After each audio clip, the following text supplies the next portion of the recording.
एकादशी आटो खाना पर्ने भात खाने अनि किरा पर्छन् अरे आज आटो खाने मलाई त पूजा गर्न उपासमा पनि हुन्न भाउजूको वर्ष दिन भएको छैनन् अब यस्तै हो दुखीको जिन्दगी दुःखै दुःखमा जान्छ सुखीको जिन्दगी सुखै सुखमा जान्छ सबैले राम्ररी हेरिदिएर मलाई लाइक कमेन्ट गरिदिनु होला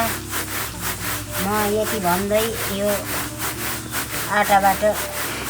केलाउन लगाएको आटाबाट निस्कन्छु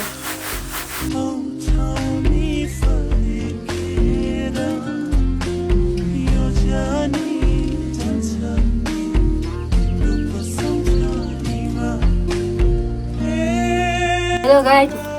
हामी नास्पाती खान लाग्छौँ आमा छोरा बसेर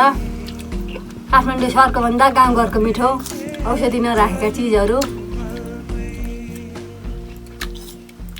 हजुरले पनि नास्पाती खाने भए हामीसित सम्पर्क राख्नु होला।